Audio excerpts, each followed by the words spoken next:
roundtable. Reshaping frameworks for global governance, the role of China and Global South. Thank you for staying with us once again as we begin another roundtable titled Reshaping Frameworks for Global Governance, the Role of China and the Global South. The moderator of this roundtable will be Mabel Miao, co-founder and Secretary General of CCG. 好，请大家掌声欢迎。Let's warmly welcome Madam Miao Lu. Good afternoon. Welcome return to our panel. Actually, this panel, this roundtable is in partnership with the Doha Forum. So pleased to host our friends from different countries to visit Beijing, to visit China, and to participate in the 11th China and Globalization Forum. In the past decade, our forum not just focus on the developed countries, we also very interested in the Global South. That moment, I remember a few years ago, we don't call it Global South, we call it developing countries and the rising powers. But today, I think this concept itself is very prevailing, it's very popular. I think itself, this demonstrates that the Global South powers so significant for the global governance. So aligned with the topic we had last December in Doha Forum, today I also would like to highlight the reshaping frameworks for global governance, the role of China and the Global South. Of course, China is part of Global South, emotionally, economically, and also politically. The shifting priority of major world power are creating an urgent need to recalibrate global governance framework as competition between the United States and China intensifies and the political landscapes evolve. The future of international trade, technology regulation, and diplomacy hangs in the balance. This session will explore whether China's growing partnerships with the Global South can help stabilize the fragmenting global order, or whether pressure from strategic competition, trade tensions, and emerging technology challenges will drive deeper divides. Amid ongoing conflicts in the Middle East and mounting pressures on multilateral institutions, participants today will explore whether a more inclusive model of global cooperation can take shape, or whether multilateralism will drift further into marginalization. So first of all, I would like to invite our two special remarks. One is from CCG's founder president Huiyao, another from the general manager of Doha Forum, Ms. Maha Kuwari. We would like to invite both of you to deliver the keynote special remarks for this roundtable. Later, we will enter the roundtable discussions. I would like to invite everyone to discuss with candid and frank speaking. Thank you. First, I would like to hand over to Dr. Henry Huiyao, President and founder of CCG. Thank you, Dr. Miao, and Madame Maha Kuwari, and also distinguished guests and the panelists, and also participants of this important roundtable section that CCG is very honored to jointly host that with Doha Forum. And we know Doha Forum is one of the largest forum in the world, and also is very well run for many years. And I have been personally participated a few times. So distinguished guests and colleagues and friends, thank you for really for joining us. So it's really a great honor to have this roundtable today held by CCG, but also by Doha Forum, really a premier global platform for dialogue and collaboration.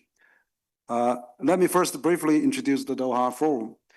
Since its establishment over 20 years ago, it's 10 years longer than CCG Forum. The Doha Forum has grown into a key space where leaders from government, international organizations, academia, civil society, and business come together to share ideas, address global challenges, and develop actionable policy recommendations. It has become an open and dynamic forum for exchange of ideas and the creation of pragmatic solutions amongst today's complex global environment. So, Center for China and Globalization is proud to be a long-term partner of Doha Forum as one of China's leading non-government think tanks dedicated to global engagement. CCG has actively promoted international dialogue and cooperation in many ways. We are also very proud to be a partner of Munich Security Conference, Paris Peace Forum, and many more international forums. And Doha Forum is one of the best partners we have over the years. So we have actually participated in the Doha Forum multiple times. One of the earliest participants probably from China, 2018, 2019, and 2023, 2024, and bring China's voice to this important international dialogue platform. As recent as last December, CCG has the honor of organizing and joining a high-level panel at Doha Forum titled China's Role in a Rising South, Redefine the Future Global Order. The panel featured distinguished leaders, including President of Namibia, President of Rwanda, and Foreign Minister of Honduras, and Prime Minister of Barbados, and so very well-known Global South leaders. Their presence together with CCG hosting that together with Doha Forum actually highlighted China's desire to expand partnership with the Global South countries. Today, the Global South represents more than half of the world population and lion's shares of global economic growth and vast cultural diversity. In a world facing with geopolitical tensions, economic uncertainties, and urgent environment challenges, the voice from Global South are more crucial than ever in building a fair, more conclusive, and sustainable international system. The deepening ties between China and the countries across Asia, Africa, Latin America, and the Middle East reflect a shared vision, a vision based on mutual respect, win-win cooperation, and peaceful development. So this roundtable is a timely and important opportunity to explore how these partnerships can stabilize and renew global governance frameworks, reflecting the diverse interests and aspirations of our increasingly multipolar world. At CCG, we remain deeply committed to fostering those conversations, promoting mutual understanding, and contributing China's perspective and practical solution to global challenges. Together with international partners and platforms like Doha Forum, we are striving to build the bridges that encourage cooperations and peaceful coexistence. So we are very pleased to have this important panel join us this afternoon, and we thank you so much for participating, and we'd like to hear from you. Thank you. Thank you, Dr. Wang. Actually, I'm also a participant and speaker of Doha Forum. It was quite impressive when I first time participated in 2018. I remember at that moment I was only one Chinese speaker on that platform. I was so impressive, and I sent the message to Chinese scholars and think tank circle. There are many friends, familiar friends here are the Doha Forum participants, like Minister Zarif. I know you're here. We also met in Doha Forum, and many other people. Yes, I remember the Doha Forum's value is diplomacy and dialogue. So I would like to hand over to Ms. Maha Kuwari, who is the General Manager of Doha Forum, to deliver the special remarks. Thank you, Dr. Miao, Dr. Henry, and Your Excellencies, distinguished colleagues. It is an honor to join you today at the China and Globalization Forum, a platform that continues to demonstrate the enduring power of open dialogue and international cooperation in a rapidly changing world. I am proud to present Doha Forum, a platform rooted in diplomacy, dialogue, and diversity, which are principles that are essential to building a more just and inclusive global order. We gather at a time when the foundational assumption of international governance are under pressure, from shifting geopolitical alignments to widening social and economic divides, and the emergence of a new center of powers, specifically across the global south. The world is undergoing a profound transformation. For countries like Qatar, which serves a bridge between regions, the imperative is clear. We must move beyond questioning whether new approaches are needed and focus instead on how we can co-create solutions that are equitable, effective, and grounded in the complex realities of today's interconnected world. This session comes at a critical and important moment.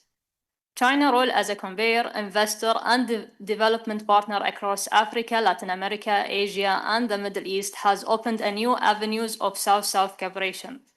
At the same time, nations across the global South are stepping forward. They are asserting not only their needs, but their capabilities in shaping international norms, trade architecture, and multilateral institutions. This shift represents not just a redistribution of power, but a redefinition of leadership, one rooted in shared interest, mutual respect, and collective progress. At Doha Forum, we are proud not only to bring together diverse perspectives, but also to actively promote ideas and partnerships that can drive meaningful impact. In past editions, we had explored pressing issues such as the future of the United Nations, the modernization of development finance, and the role of rising powers, including China in shaping more representative global framework. Last year, we welcomed over 5,000 participants from 160 countries to Doha. This December, under the theme Justice in Action, Beyond Promises to Progress, our 23rd edition will focus on making global governance more responsive, inclusive, and accountable. We are so deeply honored to have Qatari voices contributing to today's dialogue and to count the Center for China and Globalization as a trusted strategic partner. Our collaboration reflects a shared belief in pragmatic reform, constructive engagement, and the power of platforms like ours to bridge divides and catalyze action. Today's panel is more than a discussion. It's a step forward in the collective reimagining of a fairer, more resilient global system. I look forward to the insight and perspectives from around this panel and to deepening collaboration between our platforms as we work towards more inclusive and effective global framework. Thank you. Thank you, Maria. Next, let's go to the roundtable. As I mentioned, we invited so many distinguished guests from different countries. Yes, the unipolar world has gone. Multipolar world is a reality. Today, we're talking about the global South and China's role. We can work together to offer the public goods to the world. We can pose some questions for our later discussion. First is, we are models of global cooperation, succeeding amid intensified power competition. How can China and the Global South collaborate to reform global governance frameworks to better reflect contemporary geopolitical and economic realities? Can partnerships between China and the Middle East Gulf countries offer a model for South-to-South cooperation on energy, technology, and conflict resolution? Amid rising geopolitical tensions, what role can multilateral institutions such as AIIB play in advancing the Sustainable Development Goals, which provide a framework for multilateral governance and international cooperation? What concrete steps can actors from the Global South take, individually, collectively, to stabilize the global order characterized by fragmentation and multipolarization? Without further ado, I would like to invite the first speaker. Maybe we, according to the alphabetic of order of the names. First, I would like to invite the former member of the Turkish Parliament, Cevikoz. Sorry, maybe my pronunciation for your name is not correct. But yeah, please. Thank you, Madam Chair. Your pronunciation is perfect. Thank you very much. You asked so many questions, and I will take the opportunity to give a brief perspective on this very important topic at a time when uncertainty and unpredictability are becoming major impediments to global governance. I am of the opinion that China and the Global South hold significant potential in reshaping frameworks for global governance. As Turkey seeks to position itself as a bridge between East and West, the emergence of a multipolar world where nations like China play a pivotal role is seen as an opportunity for rebalancing global power dynamics. I will try to explain that view based mainly on 5 concepts: strengthening multilateralism, economic partnerships, shifting power dynamics, cultural and political dialogue, and finally, advocacy for fair representation. Firstly, Turkey advocates for multilateralism in addressing global issues such as climate change, health crises, and economic inequality. China's influence in multilateral institutions such as the United Nations or BRICS, for example, can help amplify the voices of the Global South, allowing for a more inclusive approach to governance that reflects the interests of developing countries. Second, China's Belt and Road Initiative is deeply significant for Turkey as it enhances infrastructure development and connectivity between Asia, Europe, and beyond. This initiative can serve as a blueprint for fostering economic cooperation among Global South nations. Turkey views itself as a critical hub in this initiative, advocating for economic frameworks that promote sustainable development and shared prosperity. Third, with the rise of China and other emerging economies, traditional power structures dominated by the West are being challenged. Turkey supports the idea that Global South countries, under the leadership of China, can reshape norms and policies to better serve their interests, focusing on development rather than conditionalities often imposed by Western nations. Fourth, Turkey emphasizes the importance of cultural and political dialogue among nations of the Global South. China's engagement can facilitate exchanges that promote a better understanding of different governance models, thus helping countries to design policies that align with their unique social and economic contexts. And fifth, Turkey advocates for reform in international organizations to ensure fair representation of Global South countries. As China increasingly takes on leadership roles, it can champion the cause of equitable governance structures that empower developing nations, paving the way for more robust participation in decision-making processes. From Turkey's standpoint, the collaborative efforts of China and the Global South have the potential to redefine global governance frameworks, fostering a more equitable and representative international system.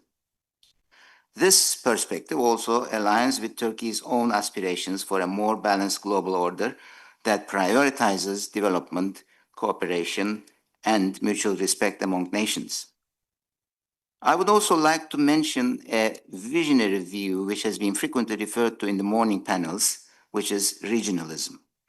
The role that China plays in the Pacific and Asia to enhance regional cooperation and integration also complies with Turkey's foreign economic policy in the Middle East and in the Caucasus, but also in the wider Eurasian geography. This is one of the reasons why Turkey is, for example, enhancing its connectivity with the Shanghai Cooperation Organization and BRICS. And I think this, in a way, coincides as far as the interests of China and Turkey and also the Global South are considered. And here I would like to conclude my remarks. Thank you. Thank you, Unal. Great speech. Actually, I remember Minister Fidan, who is the Foreign Minister of Turkey, delivered a very interesting speech at my center last year. He mentioned although Turkey is a NATO member, but they still would like to participate BRICS countries. So I think it's a very important message. And I think this process itself, the integration of the Global South itself is very important for the global governance. Next, I would like to invite former Assistant Foreign Minister of Egypt and former Egyptian Ambassador to Iran, Bulgaria, and Northern Macedonia, Ms. Emara. Mr. Emara, sorry. Thank you very much, Madam. Thank you very much, Madam Chair. Let me, in the very beginning, thank China and Globalization Forum and the Doha Forum for the opportunity to make a small contribution on the topic of global governance and the role of China and the Global South. I'm not necessarily going to address this from an Egyptian perspective, but I want to speak more about the Global South as a rising force today in the world. And I want to start by mentioning a few examples of that rise materializes the essence of how the contribution of the southern developing countries would be to the global governance architecture. BRICS definitely represent 42% of the world population. It represents 35% of the GDP, 25% of world exports.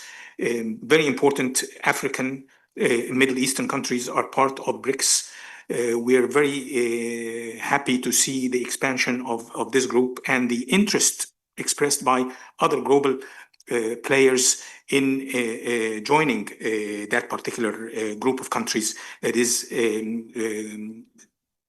pushing forward for the recalibration of the system of governance as we see today. Definitely, diplomacy is a very important tool in creating such dynamics for changing the global governance structures. What I would call diplomacy for building partnerships. And I would mention two important initiatives that China and both Africa and the Arab world have been leading for the last 20 plus years. FOCAC, this China Africa Forum, very important tool for developing relations within the southern, I would say, structures.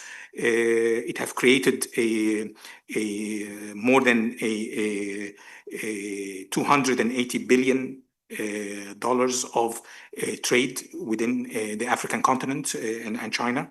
It has created more than 40 billion investment annually.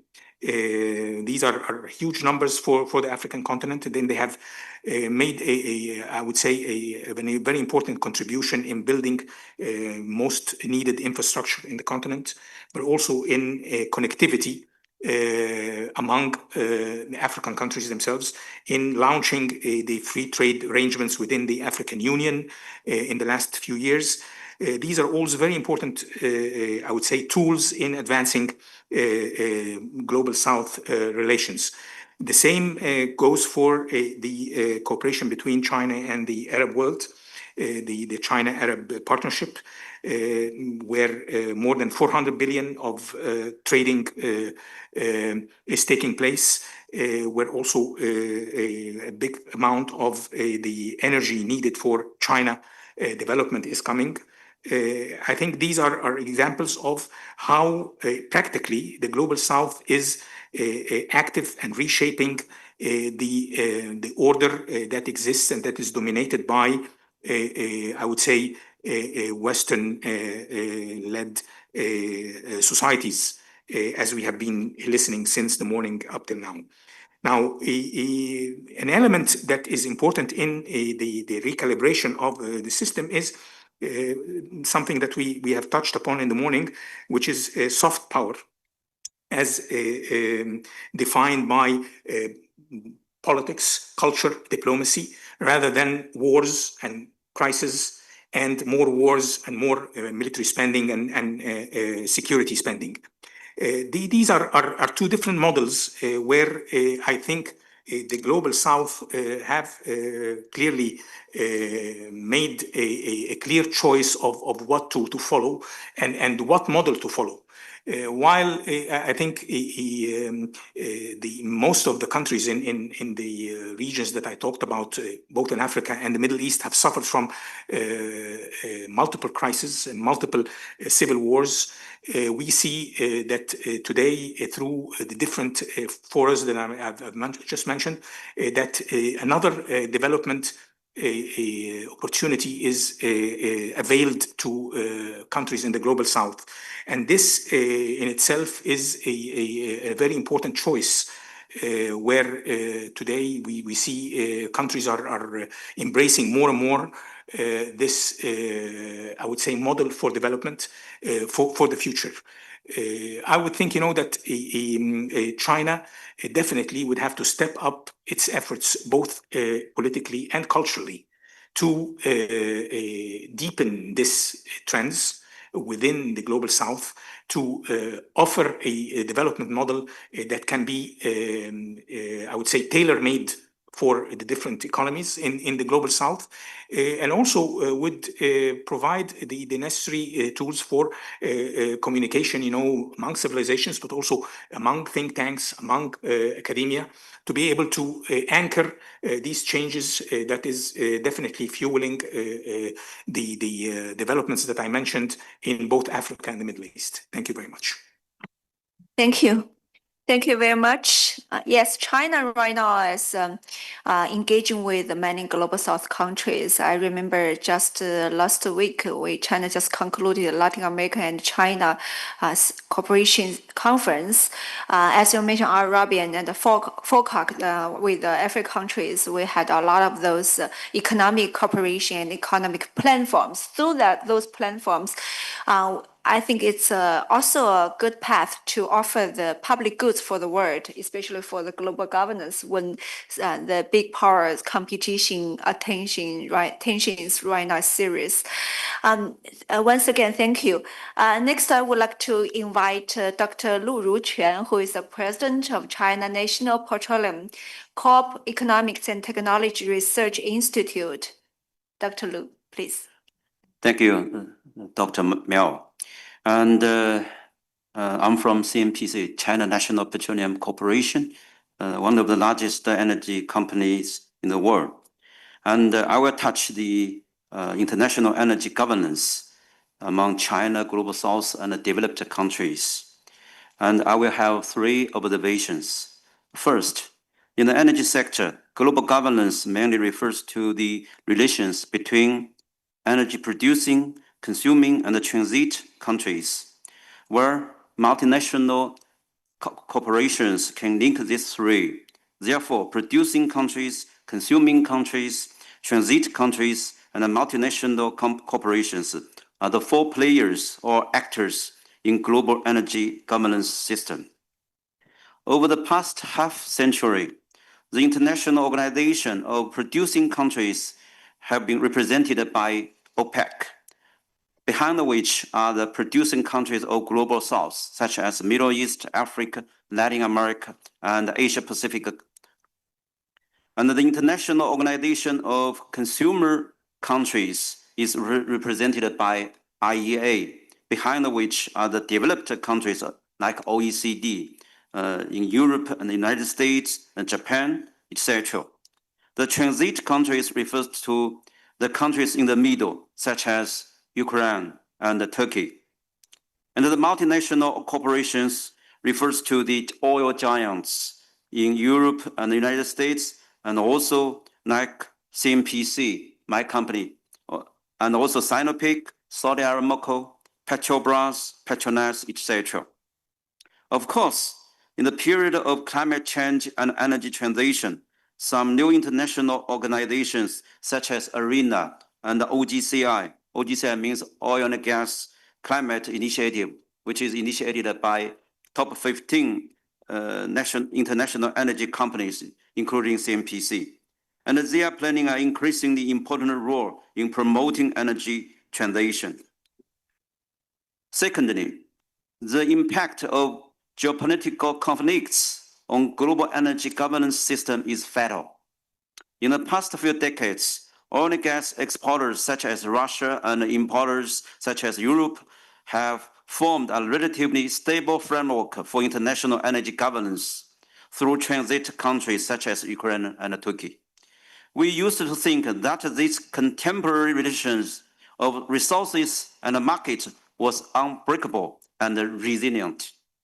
However, in 2022, the outbreak of Ukraine crisis broke this framework, which shows that even the most solid international energy governance system cannot withstand the blow of big power game and the geopolitical conflict and confrontation. So currently, Europe has given up the Russia's natural gas and oil.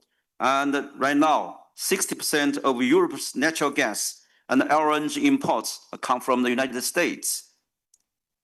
Russia has no choice but to increase oil and gas export to India and China.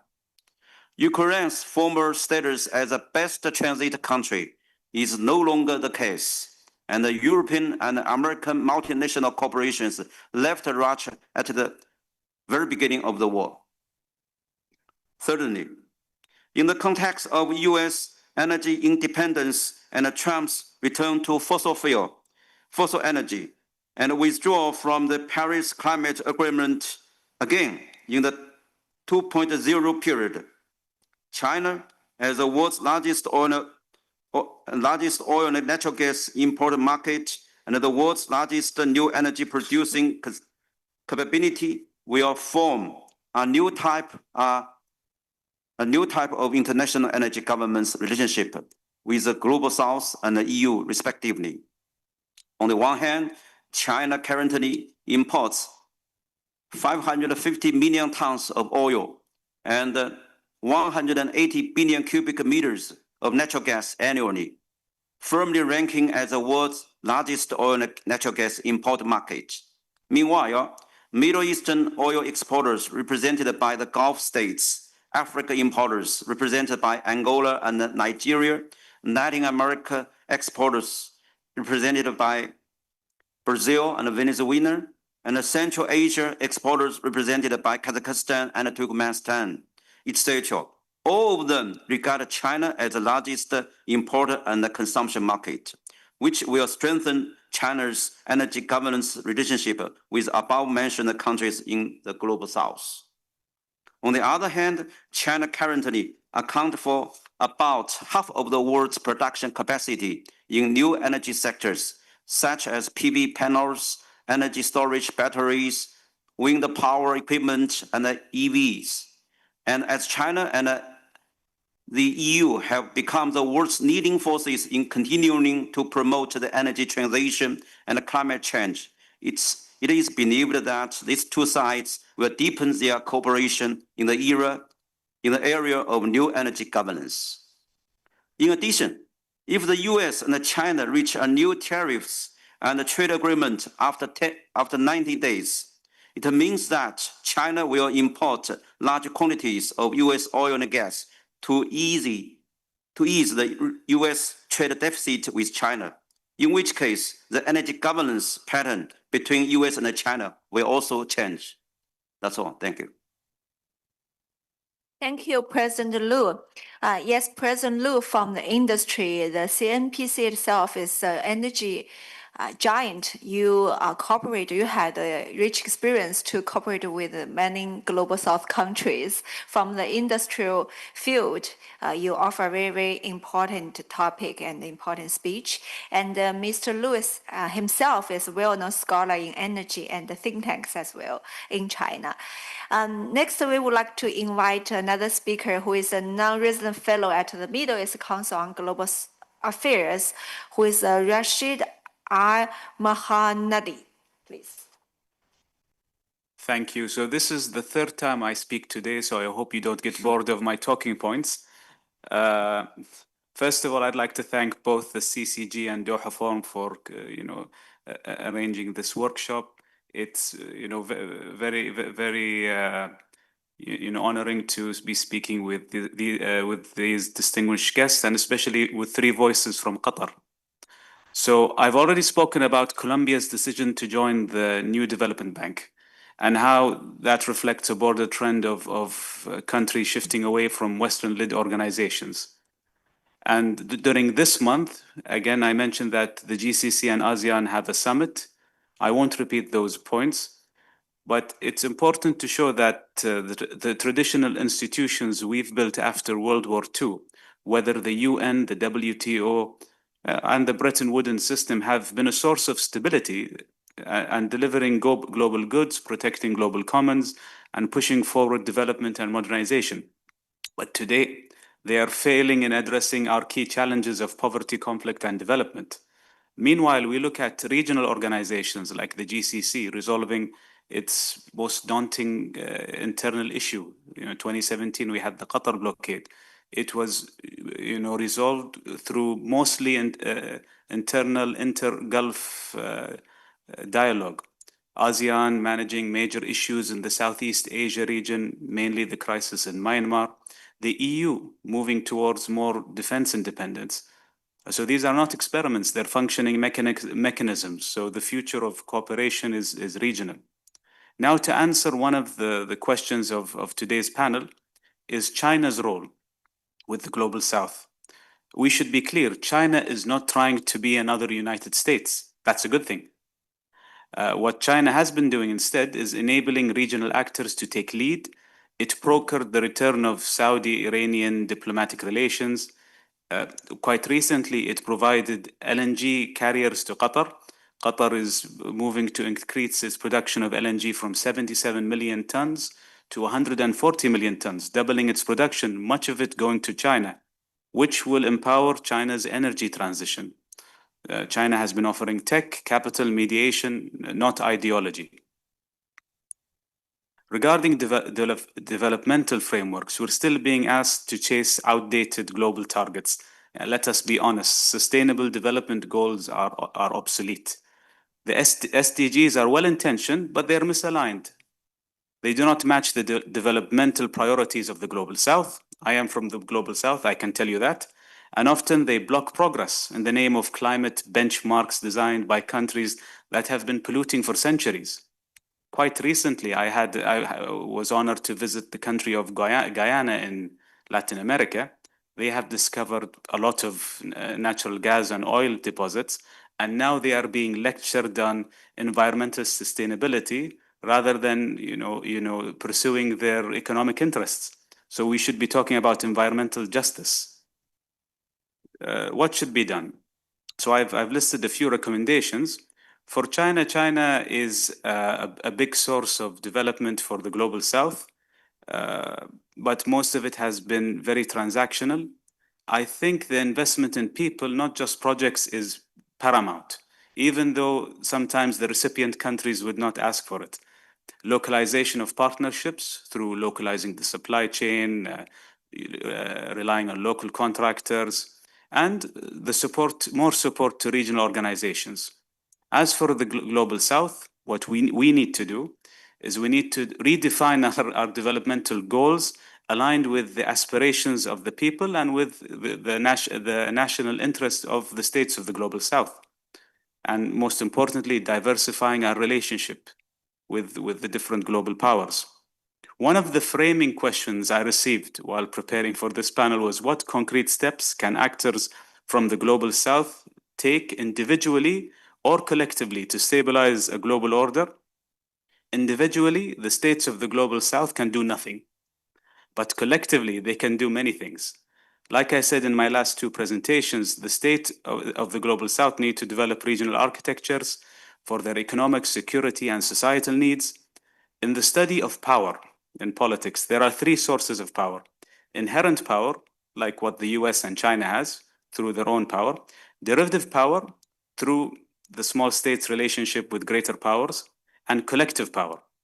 The Global South and the states of the Global South should focus on pooling their capabilities and capacities to steer forward their interests.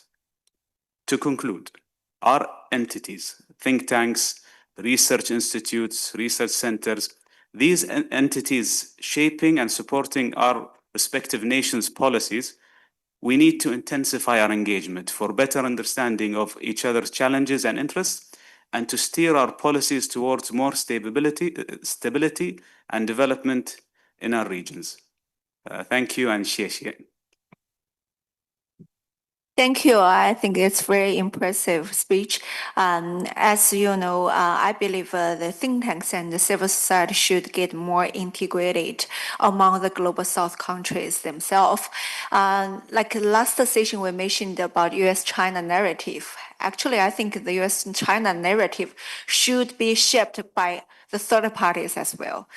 Sometimes I was traveling around the world. I sometimes participate the think tank conference and the media conferences.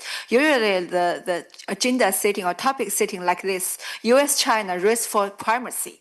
I was wondering what is primacy? Why U.S.-China should race for primacy? This self is a kind of narrative building by the third party. We don't want to follow into that kind of language present of the language. This is a kind of a philosophy level, but human beings should get out of the prison of language itself. It itself is a trap, like the primacy competition. Thank you. Again, I would like to move to the lady, Miss Shaikha Al-Shaibi, who is the head of partnership planning and evaluation, Qatar Fund for Development. Please. Thank you so much, Dr. Mabel. And I would like to thank the Doha Forum and CCG for hosting such an incredible session that is tackling such an important, topic that we should all be speaking about. So, speaking from a development perspective, at Qatar Fund for Development, we are currently reshaping our way of engaging in global development. We're transitioning from traditional aid to a new model that is rooted in investment and sustainability.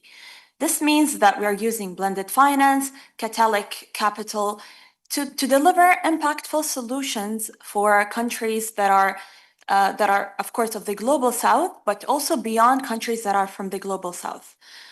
At first, when we say that we're trying to tackle down investments, we're here looking at efficiency and how can we use funding in the best way ever possible. When we're talking about delivering impact-driven solutions, it's a shift that aligns closely with the evolving spirit of the South-South cooperation. So we're not speaking here only about shared history or shared political solidarity. We're also speaking about co-designing and co-financing and creating shared accountability. In that context, partnerships between China and Gulf states, especially like QFFD, offer a promising model for South-South cooperation. China brings unparalleled scale, innovation, experience in technology and infrastructure, where in return, Gulf states such as Qatar Fund for Development have a strong record in humanitarian aid and adaptive financing and programming on sustainable development. If we can come together as one force, we can deliver a model that is tailored towards solutions that speaks to the realities of the global South, whether it's in energy, in digital transformation, or even in post-conflict recovery. But beyond finance and infrastructure, there's one thing that we must always not forget, that before we are trying to achieve any fields in the development formattings, we must remember that it must always remain human-centered. As QFFD, we place a strong emphasis on supporting women and youth in the development and post-development conflicts. For instance, we have one of our initiatives, which is called the Women in Conflict Zones. This initiative is solely dedicated in empowering women in conflict zones, where women is being given the space and the empowered and the capabilities and capacity building learning skills to be able to speak up with their countries, and especially with countries in the global South. So if I speak to you here today about this amazing forum, I see a lot of great women that comes from massive countries, of course, not to mention there are great men as well. And each one of you had the chance to speak up and to specify the needs, whether you come from a global South country or not. However, when we detect these countries and to determine what we want to do in the global south, how must we know the issues if we cannot hear the backstory of the whole problems and the needs that are for certain individuals in these communities? How are we going to assess their needs? How are we going to hear them? How are we going to be able to detect what are exactly the real issues that needs to be tackled from a global south perspective, but again, from beyond of that, our collaborations together. So back to my point, we've witnessed as Qatar Fund firsthand how inclusive grassroots approaches foster healing, resilience, and social cohesion, even in the most pressing and most challenging destinations, such as destinations currently with the arising conflicts in Gaza, in Sudan, in Yemen, in Ukraine, and beyond these countries as well. So equally important is country ownership. We must also understand that development should never be imposed. Development should always be locally led and nationally owned. So how can this be facilitated? One example that I always like to bring to the table is our support to Seychelles. We've done a project with them on infrastructure, where KFFD came as from a finance background. We've collaborated with the national government, but the whole implementation was handled by the national government. Two actors were both coming from Global South, were able to collaborate on sustainability and on development and tailor a program that is locally owned and nationally led by the country of Seychelles. So as we look to the future, we must ask ourselves, how do we recalibrate global governance through a development lens?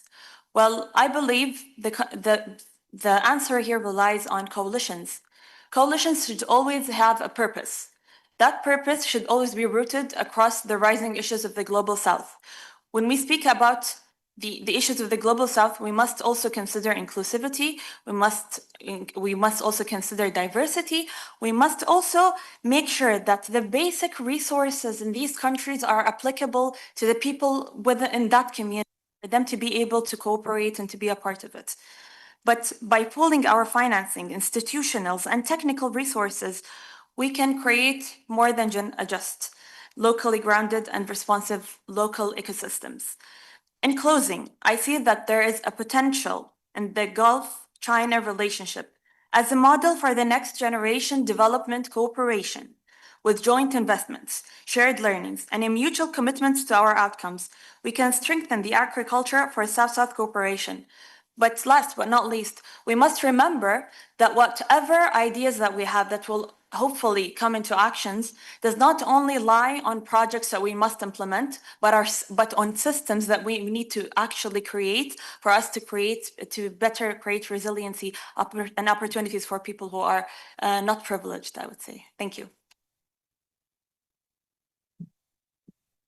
Thank you. Next, we would like to jump to Mr. Zhou Taidong, Vice President of Center for International Knowledge on Development, CIKD, on the State Council. Actually, Mr. Zhou have another arrangement after this conference, so sorry to jump to him first. Yes, please. Thank you, and Dr. Miao for the kind invitation, and sorry about the jumping. So I think it's the right time to talk about China and the Global South. And for this session, we have a lot of very good questions. I think current world, as we looked around, I think we talk a lot about turbulence and uncertainty. But I think we needed to look at the positive side to see hope so that we can keep faith, because we are really in a very troubling world. So I wanted to see how, Global South, especially maybe in the very recent events, some of the specific examples, how China and also how Global South can work together and have made some achievements. I think these are very recent, and I hope this can give us some thoughts for reflection. The first one, I think, of course, is the ongoing World Health Assembly. Yesterday, it has adopted the historic pandemic agreement, because that agreement is likely to make the world more equitable and safer from future pandemics. Of course, before that, we should also see last year, the amendments to international health regulations were also passed. Despite this kind of, they all have their own limits, but I think these are key moments for global health governance. The same could be said, I think, for last year at COP29. There was significant progress in operationalizing the loss and damage fund, including agreements on trustee and secretarial arrangements, and leveraged pledged contributions of more than $730 million. These are some of the achievements I think Global South countries have worked together and made it happen. But we can also see some other very recent examples that China is playing a role. For example, yesterday we saw the announcement of the completed negotiations between China and ASEAN to further refine their trade area to include the digital and the green economy and other new industries. This 3.0 version of the free trade area will inject great certainty into regional and global trade and play a leading and exemplary role for countries to adhere to openness, inclusiveness, and win-win cooperation. There are also other examples in terms of innovating global partnership. For example, in February 2015, China Exim Bank and UNICEF signed a MOU to collaborate on essential services for the well-being of children in Nigeria, the first such partnership for both sides. This partnership will help UNICEF deliver integrated healthcare, water, sanitation, and hygiene services for vulnerable children and families. The MOU also highlights mobilizing financial resources, providing technical expertise, exploring innovative financing, and promoting local procurement capacity and knowledge sharing. The last example I wanted to talk about is the AIB and the Vaccine Alliance Gavi have signed a partnership to provide sustainable financing for health and immunization systems in low and lower middle income countries. The two organizations will work on joint financing initiatives, with AIB expecting to provide up to $1 billion in financing for public sector health projects, supporting vaccine procurement and the introduction of high-impact vaccines in middle-income countries, and exploring additional financing models such as donor liquidity tools and blended financing.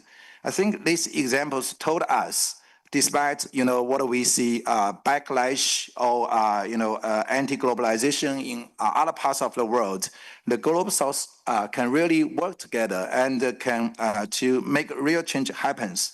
I think there are three factors why we should be optimistic about this. One, first, I think there is a common vision and inspiration, that is development. This is widely shared among the Global South. Second, I think there is increasing capacity and potential in terms of economic growth, but also population size and also political will. Third, I think there are a lot of platforms. Our friends before mentioned, China FOCAC, China Arabic, but there are others, of course, like BRICS Plus and many others. So we don't need to list here. So we see a lot of strategies of multi-alignment. I think the Global South countries will act together and around the shared interests. We will see more initiatives such as,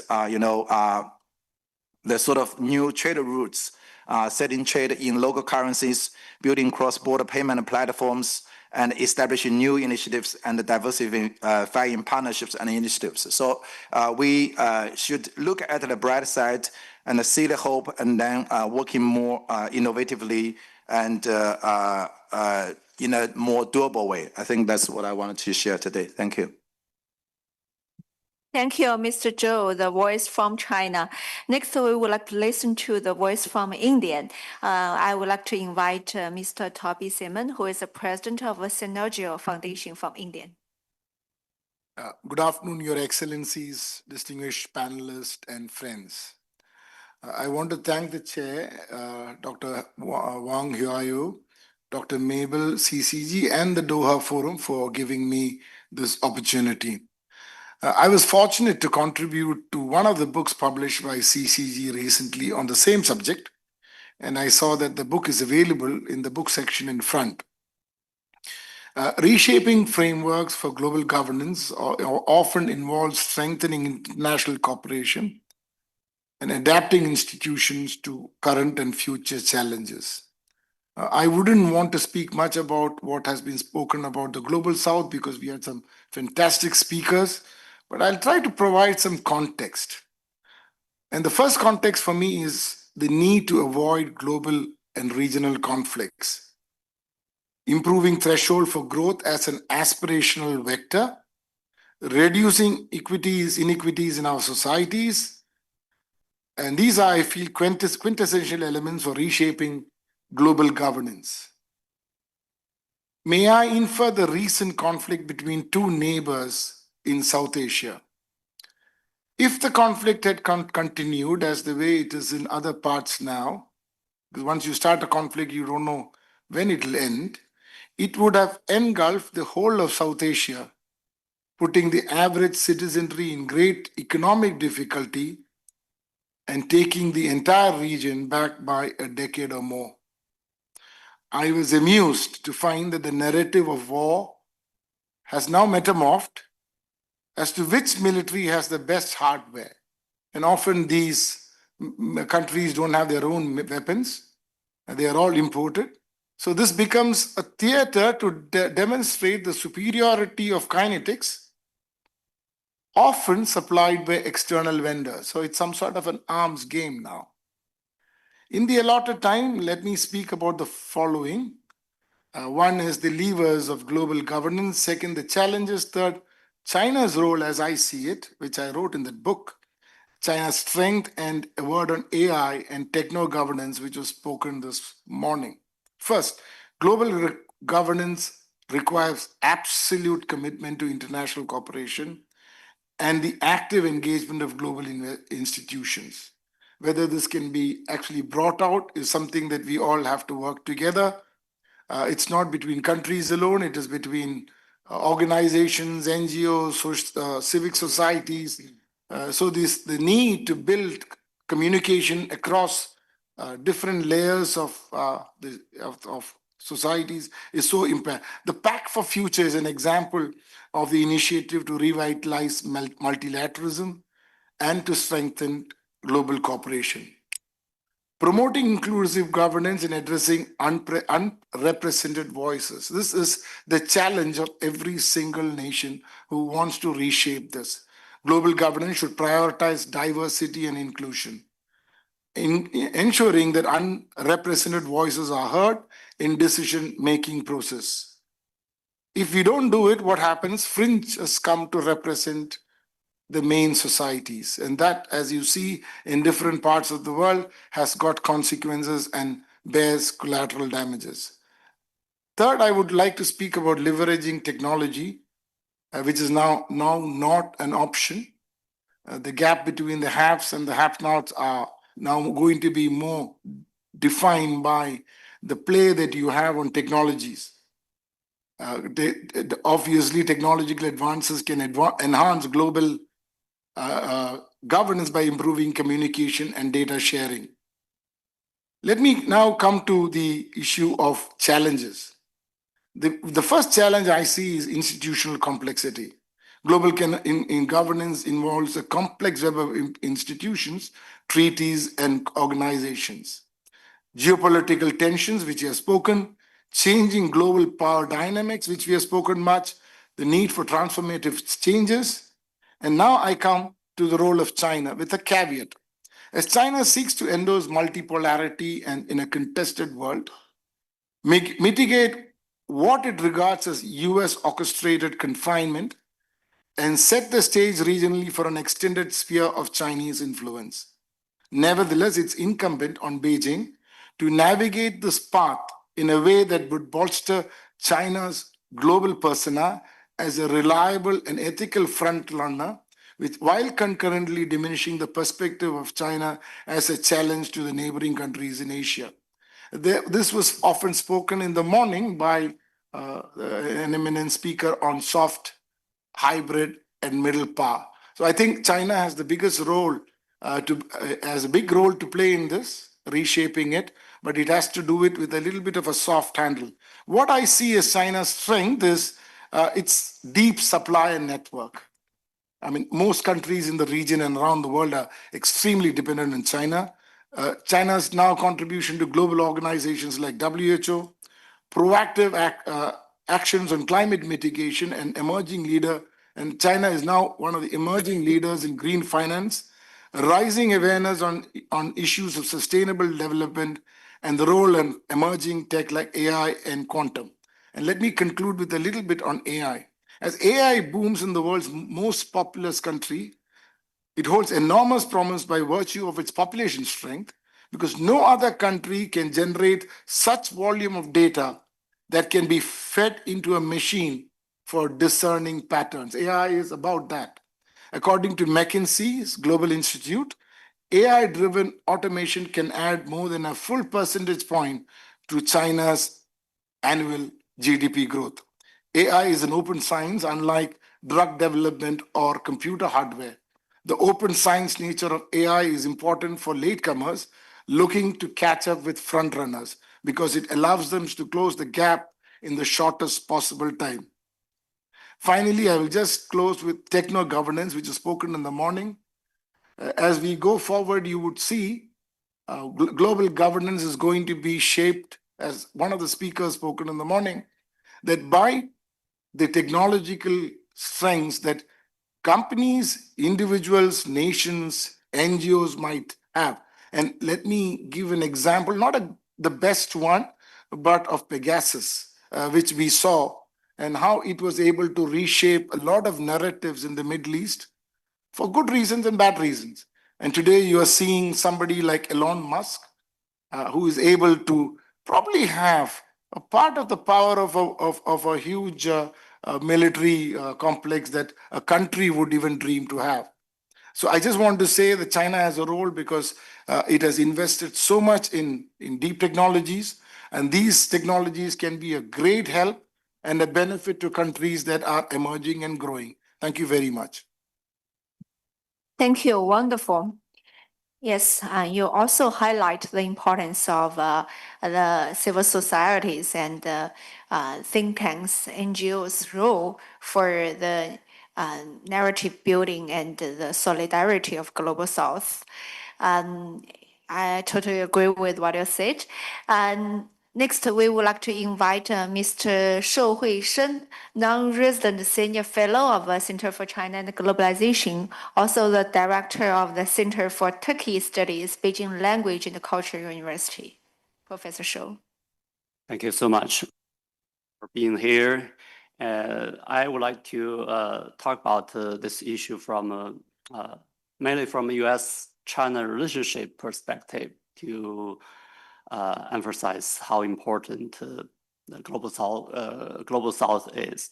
So my first point is that in my view, I would say the Global South will be the strategic battleground in the that will determine the future of the 21st century. So we can expect that it will play a decisive factor in for U.S.-China competition in the at least for the, I would say, the first part of the 21st century. So that's the importance of Global South. The reason is simple, because the number, right? Previously, I think what determine the world, the governance, global governance, is G7, right? And later on, it became G20. But in the future, I would expect to become G100 or maybe G200.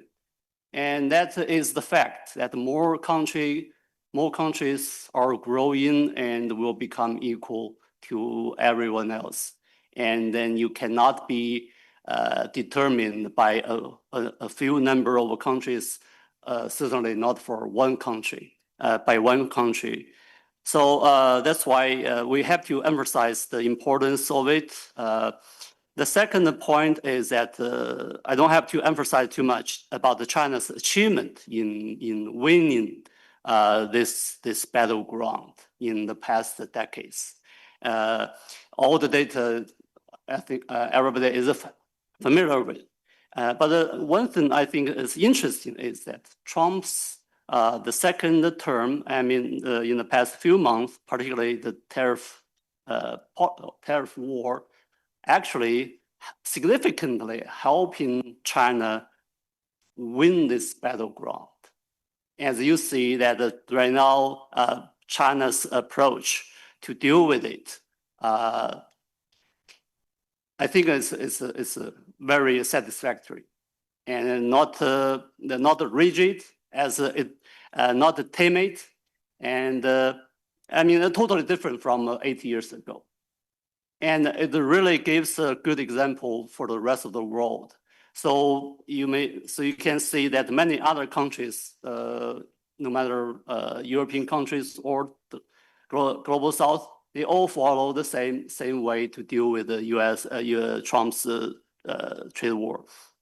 Even some small countries, they are also taking a very strong stand against that. So I think this is very important for China's contribution in helping the global South. And the third point I want to say is that to make the point even clearer, how China win this battleground, I think the better way is to see from the other side at how U.S. is losing this battleground, losing the global South. So I just give you some very simple facts. For example, from 2006 to 2016, within 10 years, the number of the countries that take U.S. as the major trade partners dropped from 130 in 2006 to 76 in 2016, which is half in 10 years. And then by 2021, the number dropped even to 49. Most of them are from Latin America. And what's interesting to me is that Latin America today actually also become a major trade partners, and you can call it the China invasion in the region. So that makes many U.S.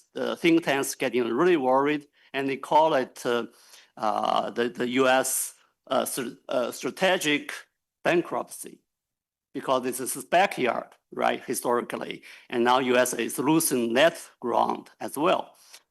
So the reason, the first thing I think is because the U.S. the mindset about the development, and it didn't really understand how developing countries, global South is thinking and what they need.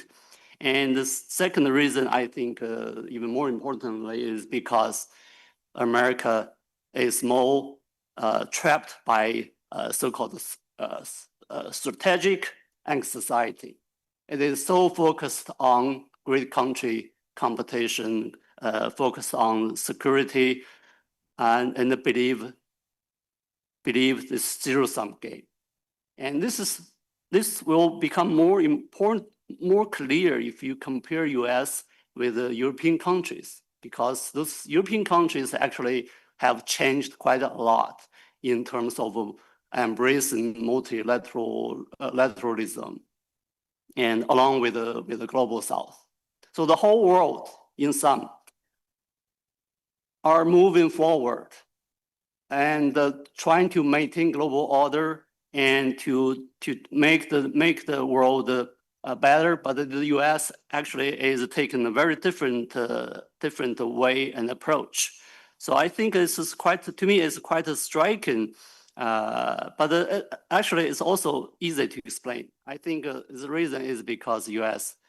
being the global hegemon that has this empire mindset, it's really difficult for it to adopt the new situation and change its attitude and the approach to deal with the world. So now I would say that the world is moving into a very different situation, and China has contributed its very unique ways to give the global South many different choices in terms of the way to develop and the areas to develop and what you should focus. For example, the institutions, the new institutions, and the new regional blocks, as the Rashid mentioned, and the new regionalism. I would call it open regionalism, right? And you work with a different part of the world and step by step, but all open. And then you build a global network to continue to push the globalization forward. I think that's what China is doing, but certainly it's not by itself. I think that China is very clear. I think China understands very clearly that the world does not, in the future, does not belong to any single country, not the US, but not China either. It belongs to the whole world. It belongs to the international community in which the global South takes the major part. So I think that's how we should look at the future of US-China relationship. Thank you. Yeah, thank you, Mr. Professor Shou. Yeah, last but not least, I would like to invite Mr. Mohannadi Barrett, who is a founder and the CEO of 4G Capital. He's running a top-ranked fintech company operating in East Africa. So, floor is yours. Thank you. Thank you very much, honored hosts, honored colleagues. Believe you can hear me? This works? Great. Okay, we're good. Respectful of your time, I'm very, very honored to be speaking here. Hard to beat the comments made by my co-panelists. I guess I'd like to introduce some ideas that move the conversation from the theoretical and the policy side into the practical applications, speaking as to how we can improve governance, improve collaboration, improve cooperation. I want to draw to your mind how important Africa is in the Global South and how underrepresented it is, and how there are, as we speak, collaborative models which can drive up bottom-up reform and prosperity to the benefit of all. I'm here really to represent the African opportunity, as amusing as that might seem, being an Irishman in China, but my company is very active in Kenya and Uganda, powering small business growth through microloans and business training. We mobilize global investment into these exciting markets. In 25 years from now, in 2050, exactly 1/4 of the globe's population will be African, and 1/3 of the working adult population. That is an enormous, enormous market. It is an enormous challenge. It is an enormous opportunity for all of us. Within that huge and amazing continent, 80% of employment is within the informal market sector. That's to say, self-employed, small and micro entrepreneurs who work for themselves, work incredibly hard, are very resilient, provide for their families, provide for their communities. They constitute about 40% of African GDP, which is growing not only by the year, but by the hour, with population growth and with the rise and the penetration of technology. We help them to grow their revenues by an average of 86% year on year. 75% of our customers are women, the backbone of every society, and 75% are also in rural areas. We lend these small loans using electronic money. There's no cash involved. And with the power of technology, we're able to convert that opportunity into reality to allow people to access better lives. We are in a period of geopolitical flux.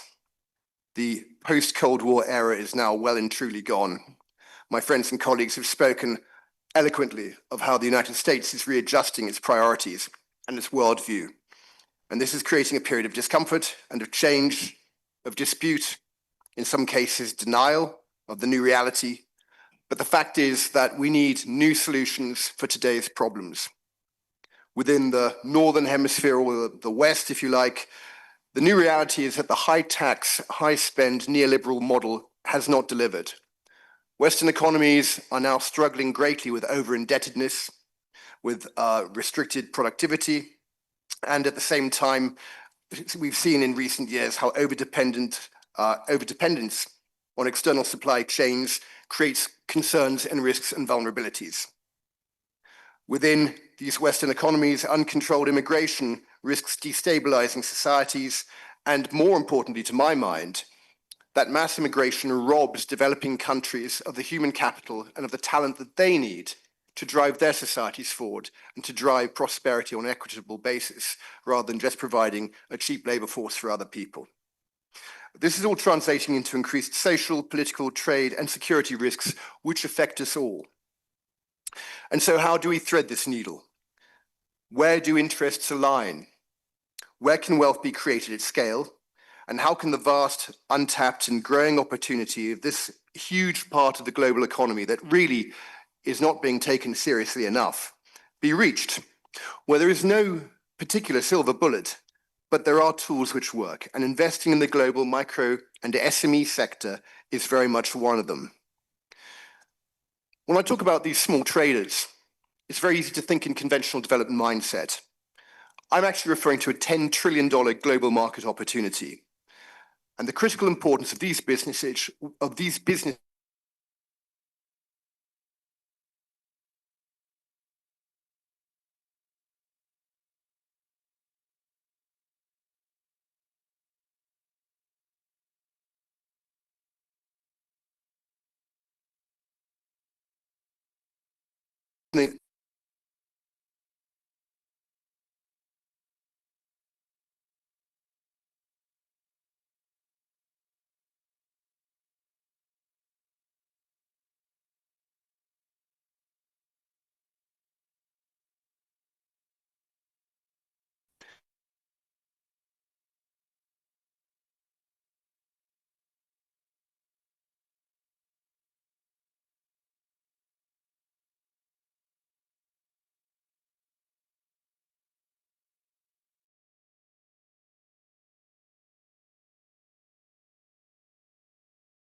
be a great platform, and we are very pleased to work with Doha. Thank you very much. So thank you all. Maybe we should conclude this session. 非常感谢各位今天的参与。